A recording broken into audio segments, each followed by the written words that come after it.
अस्सलाम वालेकुम दोस्तों, क्या हाल है। उम्मीद है आप सब अच्छे होंगे। आज की इस वीडियो में हम बात करेंगे जीबीपी यूएसडी के वीकली एनालिसिस के बारे में।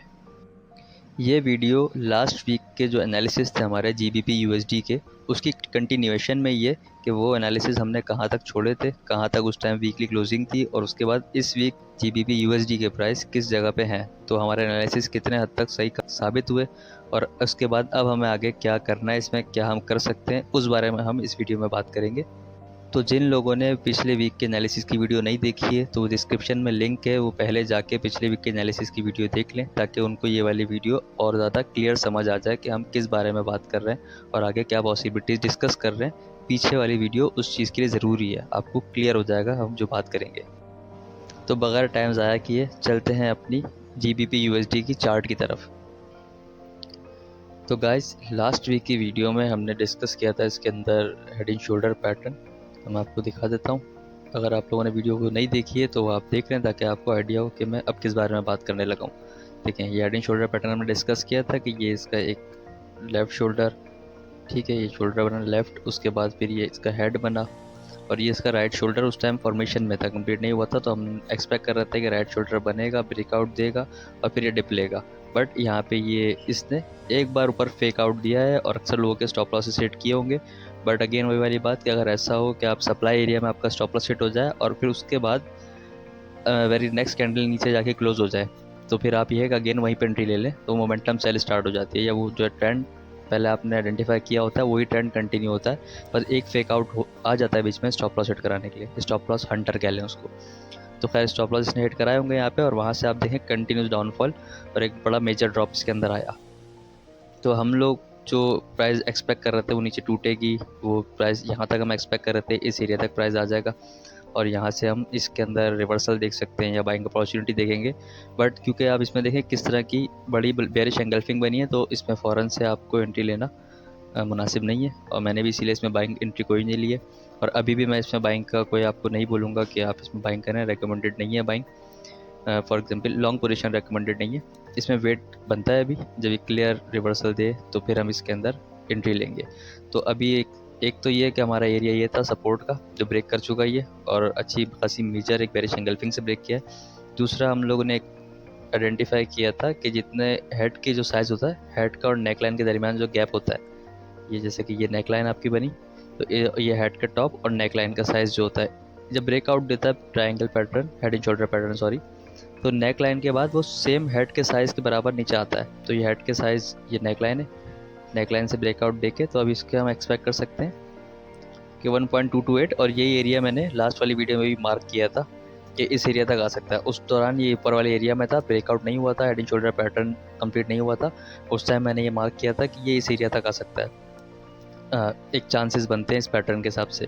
तो अभी आप देखें इस एरिया के बहुत पास है और एक हमने आइडेंटिफाई किया था कि इस वाले एरिया तक आ सकता है।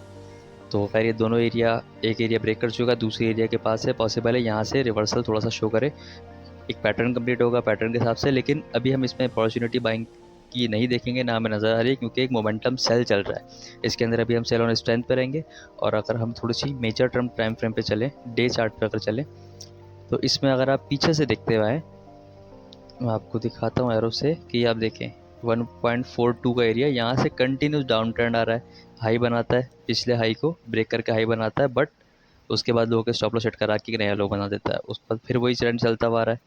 यहाँ इसने ये वाले हाई को ब्रेक करके लो बना के, ये हाई को ब्रेक करके एक हाई बनाया, इस वाले हाई को ब्रेक करके, बट यहाँ पे इसने देखें आप किस तरह से स्टॉप लॉस लो गेट कराया और कितने नीचे का एक लो बनाया। जिन्होंने स्टॉप लॉस नहीं लगाए होंगे उनके वॉश हो गए होंगे अकाउंट। फिर अगेन इसने यहाँ से लो बनाया, फिर एक हाई हाई बनाया इस वाले हाई को ब्रेक करते हुए, लेकिन उसके बाद इसने वेरी नेक्स्ट कैंडल से ही सेल स्टार्ट कर दिए, मतलब मोमेंटम सेल इसमें शुरू हो गई है। एक रेंज हुआ, उसके बाद आप कंटिन्यूस देखें डाउनफॉल शुरू। तो इसलिए अभी हम एक्सपेक्ट ये भी कर सकते हैं जिस तरह इसका पिछला ट्रेंड चलता हुआ आ रहा है कि यहाँ से ये एक नया लो बनाने चला जाएगा।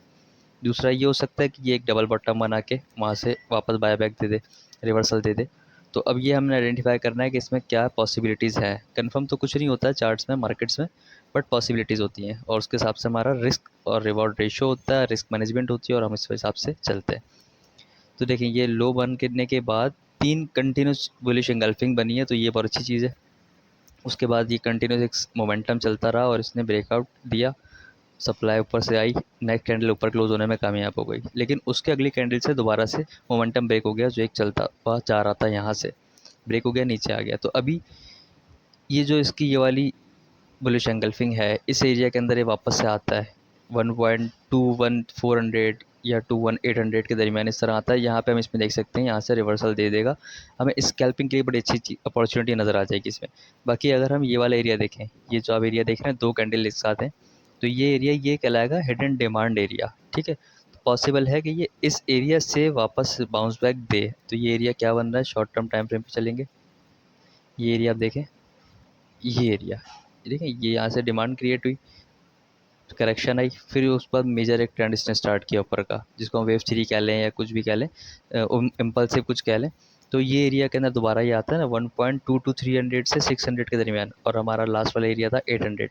तो 600 तक भी आता, तो हम यहाँ पे स्टॉप लॉस रख के कम लेयर्स खोल के, लॉट छोटी रख रही है, यहाँ पे रिस्क फैक्टर ज़्यादा है, आपको मैंने भी समझाया कि यहाँ से डबल बॉटम भी बना के घूम सकता है और नया लो बनाने भी जा सकता है। तो इसलिए यहाँ पे आपने 226, 227, 225 इस तरह आता है, तो एंट्री ले सकते हैं। स्कैल्पिंग के लिए शॉर्ट टर्म स्कैल्पिंग होगी, जहां आपको 20, 30, 50 पिप्स मिलते हैं, आप अपना स्टॉप लॉस एंट्री प्राइस पे रखेंगे और उसके बाद इसमें थोड़ी थोड़ी लेयर्स में प्रॉफिट बुक करते हुए चलेंगे। फ़िलहाल इसके अंदर हमें सिर्फ क्या नज़र आ रहा है, सेल ऑन स्ट्रेंथ, कि अगर ये ऊपर जाता है तो इसके अंदर हमें सेल करनी चाहिए। सेल करने के लिए हमारा स्टॉप लॉस क्या होगा, वो भी देख लेते हैं। सेल करने के लिए हमारा स्टॉप लॉस, अब ये देखें आप, ये चीज़ें नोट करें कि ये जो एरिया है ना, ये एरिया, फिर एक ये एरिया, ये बेस एरिया कहलाते हैं। ये बेस एरिया है, यहाँ पे अगर रेंज होता है, यहाँ से पॉसिबल है कि बाउंस बैक दे, बट उसके बाद सेलर डोमिनेंट है, ठीक है, सेलर डोमिनेंट की वजह से नीचे आ गया, तो अगेन इस एरिया में आता है तो सेलर फिर एक्टिव हो जाएंगे। तो ये एरिया हमें सेल ऑन स्ट्रेंथ पे, शॉर्ट टर्म स्कैल्पिंग के लिए हम सेल ऑन स्ट्रेंथ करते हैं ना, तो इस एरिया में आता है, हम सेल की एंट्री ले सकते हैं और फिर थोड़ा वेट करेंगे कम एंट्रीज लेके। जब हमारी एंट्रीज पॉजिटिव में आना शुरू होंगी, ऊपर जितना ऊपर जाता है अनफेवर हो जाता है हमारे पास, बाद में ऊपर रिजेक्शन आती है, कैंडल क्लोज होने में कामयाब हो जाती है, स्टिक बना के कैंडल क्लोज हो जाती है, तो हम फिर एंट्री उसके बाद बढ़ा देंगे और स्टॉप लॉस फिर रख देंगे इस एरिया के ऊपर कहीं पे भी, या थोड़ी देर और वेट करेंगे और अपनी एंट्री के ऊपर स्टॉप लॉस रख देंगे। तो बिल्कुल सेफ साइड ट्रेडिंग हो जाएगी। अब इसमें दोनों तरफ से ट्रेडिंग इस तरह कर सकते हैं, अगर ये स्ट्रेंथ पे जाता है नेक्स्ट वीक तो आप इसमें सेल कर सकते हैं, और सेल ही करना चाहिए इसके अंदर। और अगर ये मज़ीद स्टार्ट वीक से ही डिप लेता है तो हमारे पास ये एरिया निकलता है, ठीक है, 1.223, और इस हेड एंड शोल्डर पैटर्न के हिसाब से 1.227, 228, ठीक है, 228 और 223, ये जो 50 पिप्स 40 पिप्स हैं, इस दरमियान हमारी एंट्री होनी चाहिए। तो इसमें आपने लेयर्स बहुत एहतियात से और बहुत कम, और कोशिश करना है कि बहुत ज़्यादा गैप के साथ, जब एक लेयर बहुत ज़्यादा अनफेवर हो तो फिर आप दूसरी लेयर ओपन करें, एक साथ सारी एंट्रीज नहीं देनी वरना अकाउंट वॉश हो सकता है। अब हम इसके अंदर देख लेते हैं अपने प्राइस एक्शन के, प्राइस एक्शन के हिसाब से ये चार्ट क्या कहती है। तो प्राइस एक्शन के लिए पहले मैं आपको दिखा दूं कि क्यू एम सेटअप हमें नज़र आ रहा है, ये देखें आप, ये इसने लोअर लो बनाया एक, ठीक है, उसके बाद इसने हायर हाई एक बनाया और काफ़ी अच्छा इसने ऊपर तक का हाई बनाया।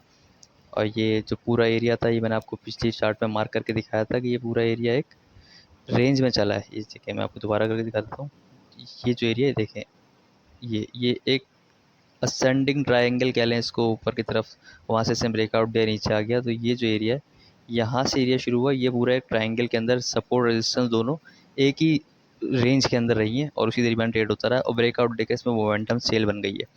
तो खैर ये डिलीट करता हूँ नीचे वाली, हमें क्यू एम पैटर्न के हिसाब से यहाँ पे एक अपॉर्चुनिटी नज़र आ रही है बाइंग की। तो क्यू एम पैटर्न जब बनता है तो हम क्या कहते हैं, जब लोअर लो का जो पहला लो होता है, पहला लो जो होता है उसके बाद एक लोअर लो बनता है, तो वो जो लो है ये वाला है। कौन सा लो है मैं आपको दिखाता हूँ, इस वाले एरो से दिखा देता हूँ, ऊपर वाले एरो से, ये वाला लो, ये लो बना, फिर लोअर लो बना।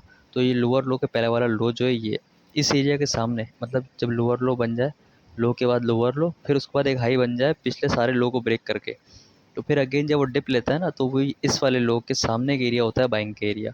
इसके सामने का एरिया क्या बन रहा है, 1.22 700, 600, 650। तो वो कौन सा एरिया बन रहा है, वो वही एरिया बन रहा है जो भी हमने थोड़ी देर पहले निकाला, कि इस हिसाब से कि जो हेड और नेक लाइन का साइज़ होता है वो 800 का एरिया बन रहा था।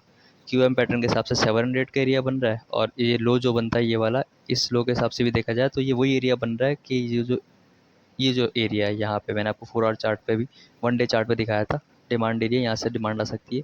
सेम ये सारे इंडिकेशन यही है कि इस एरिया के अंदर से रिवर्सल देगा, लेकिन बात वही है कि आपने लॉट कम लेनी है और लेयर भी कम रखनी है, एक साथ सारी एंट्रीज नहीं लेनी, क्योंकि ये नया लो बनाने भी जा सकता है। बट यहाँ पे हम रिस्क ले सकते हैं बिल्कुल QM पैटर्न के हिसाब से। तो इस एरिया को थोड़ा बड़ा कर देते हैं। तो अभी थोड़ा सा गैप रह गया है इसमें, मंडे ट्यूसडे ही ओपन होता है, मंडे को ओपन होगा, ट्रेड होता है, थोड़ी देर देखना है, वेट करना है। पॉसिबल है यहाँ पे इस एरिया में सप्लाई आए, क्योंकि जब एक मोमेंटम सेल चल रही होती है तो जहाँ मेजर सपोर्ट होती है जहाँ पे, वहाँ पे हमेशा ऐसा होता है। ये देखें, ये अब ये देखें, इससे मिसाल आपके सामने, ये इतनी लंबी स्टिक बनी है, ये मेजर सपोर्ट थी एक, ये एरिया मेजर सपोर्ट था, यहाँ से बार बार आइटम ने रिवर्सल दिया है, तो मेजर सपोर्ट पे आके पैनिक सेलिंग आई है और ये नीचे तक गया, लेकिन वहाँ से इसने रिवर्सल दे के ऊपर चला गया। तो सेम इसी तरह यहाँ भी पॉसिबल है, ये मेजर सपोर्ट है, 3-4 चीज़ें डिफाइन कर रही है कि यहाँ से रिवर्सल दे सकता है, तो यहाँ पे आके पैनिक सेलिंग आ सकती है। उस पैनिक सेलिंग में कोशिश करें कि स्नैपर एंट्री लें जितना नीचे हो सके, और थोड़ी देर वेट करेंगे आप, तो पैनिक जैसे ही ख़त्म होगा, आइटम थोड़ा स्टेबल होगा, तो ये बढ़ जाएगा इस रेंज से। तो आपका स्टॉप लॉस रेटों पे रखें और वेट करें, तो आपको लॉस नहीं होगा इसके अंदर। लेकिन इसके अंदर कोशिश ये करनी है कम से कम एंट्रीज लेनी है बाइंग में, अभी सेल ऑन स्ट्रेंथ पे रहना जब तक, और यहाँ से ये इस सपोर्ट एरिया से रिवर्सल देके निकल ना जाए, तो फिर आप इसको as a support area consider करके इसका स्टॉप लॉस रख के और फिर इसमें बाइंग एंट्रीज रख सकते हैं। तो पॉसिबल है एक न्यू हाई की तरफ भी चला जाए, बट नेक्स्ट वीक 5 डेज़ के अंदर इसके अंदर हो सकता है यहाँ पे ये रेंज हो जाए एक जगह पे, क्योंकि सपोर्ट एरिया, सपोर्ट के बाद आइटम जब भी एक मेजर सेलिंग के बाद आइटम रुकता है तो फ़ौरन रैली नहीं बनाता। जैसे कि डॉ थ्योरी जो हमें कहती है, वो कहती है कि एक एक्यूमुलेशन होती है, फिर उसके बाद रैली बनती है, फिर डिस्ट्रीब्यूशन होती है। इसी तरह डाउन ट्रेंड में होता है कि पहले एक नीचे की रैली बनेगी, फिर उसके बाद एक्यूमुलेशन होगी, और फिर अगेन उसके बाद ऊपर की रैली बन जाएगी। तो एक एक्यूमुलेशन या डिस्ट्रीब्यूशन फेज़ ज़रूर होता है, तो उसे हम कंसोलिडेशन कहते हैं टेक्निकल में। तो कंसोलिडेट हो एक आइटम इस रेंज में, बाद में वहाँ से बढ़ जाए, मज़ीद नीचे चला जाए, दोनों पॉसिबिलिटीज़ हैं। दोनों तरफ से मैंने आपको बता दिया क्या कर सकते हैं हम और हमें क्या करना चाहिए। तो दोस्तों, आज की वीडियो में सिर्फ इतना ही। एनालिसिस से रिलेटेड कोई भी सवालात हों तो आप मुझसे कमेंट में पूछ सकते हैं। इस वीडियो को लाइक कीजिए, शेयर कीजिए अपने दोस्तों के साथ और चैनल को सब्सक्राइब कीजिए। मिलते हैं अगली वीडियो में। अल्लाह हाफ़िज़।